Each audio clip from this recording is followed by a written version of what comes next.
12:16 horas. Entrada 94. Los primeros seres ya habían llegado a la altura del GL, estacionado de cualquier manera contra la línea de bloques de hormigón. Solté un juramento. Cuando bajé a Víctor del todoterreno, tenía los brazos tan ocupados que me olvidé por completo de cerrar la puerta del acompañante.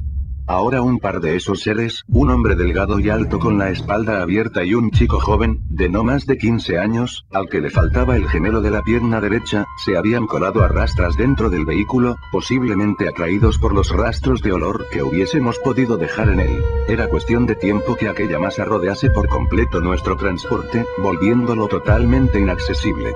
Y tan solo les llevaría un rato más descubrir cuál era la vía de acceso al interior del hospital. La posibilidad de abrirse paso a tiros hasta el todoterreno para huir de allí estaba más allá de cualquier posibilidad de discusión.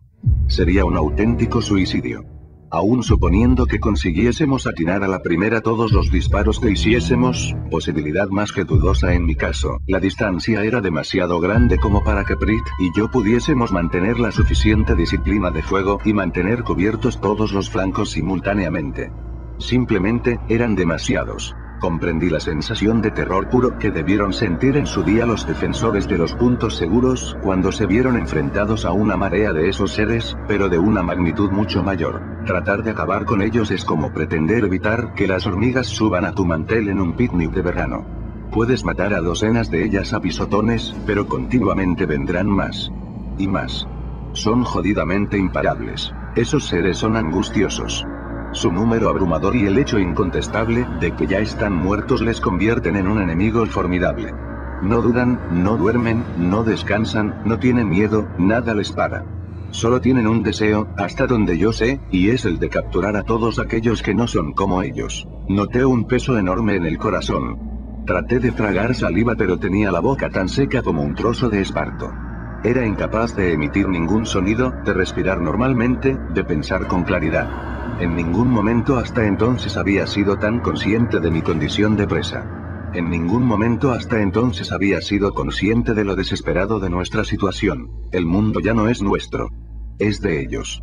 Y no sé hasta cuándo durará esta situación. Un ligero tintineo a mi izquierda me sacó del estado de trance y me devolvió a la realidad. Pegado al muro, con una mano apoyada contra la pared, avanzaba un chico joven de unos 20 y pocos años, de pelo largo y con unos pantalones exageradamente flojos y caídos. Una larga cadena plateada, de la que pendía un fajo de llaves, le colgaba del bolsillo derecho, donde normalmente debería haber estado. Ahora, las llevaba literalmente a rastras, y el llavero, ya inútil, le golpeaba contra las piernas al avanzar, produciendo aquel sonido apagado que me había alertado. Como todos esos seres, el chico tenía la piel de un color cerúleo transparente y una miríada de pequeñas venas reventadas, dibujando un grotesco mapa en su piel. El brazo izquierdo le colgaba inerte a lo largo del cuerpo, con un horrible desgarrón en el bíceps producto de un mordisco. En el pecho, sobre una camiseta sucia y acartonada, podía ver claramente 3 o 4 agujeros de bala. Eran inconfundibles. Me quedé pasmado, contemplando las heridas.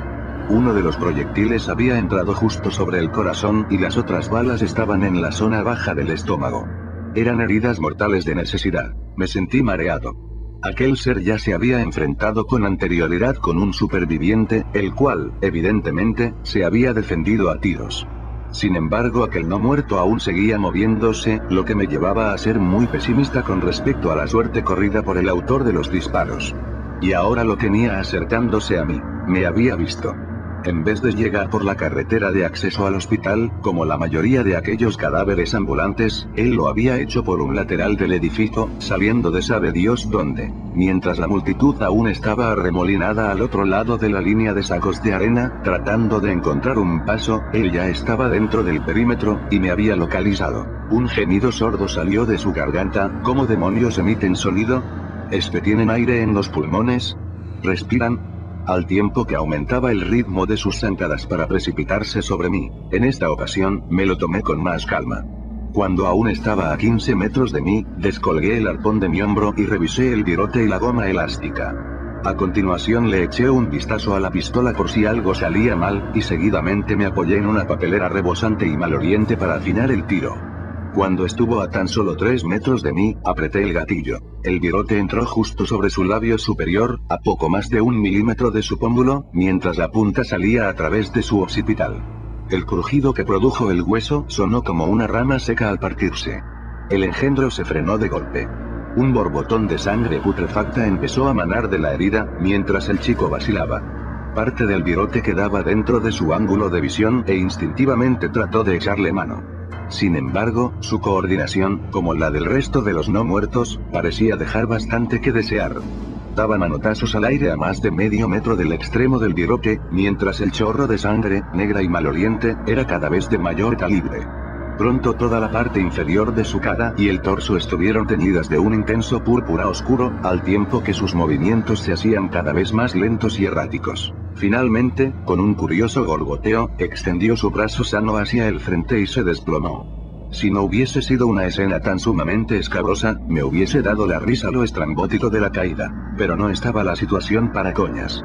Me abalancé de un salto hacia el cuerpo para recuperar el virote ensangrentado.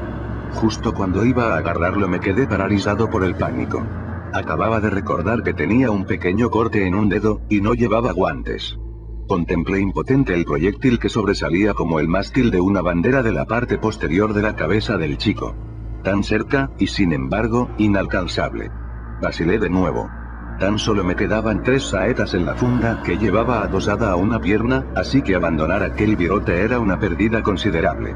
Valoré la posibilidad de buscar unos guantes de látex en el interior del hospital y volver a por el virote, pero una breve mirada hacia la multitud me convenció de que ya no había tiempo.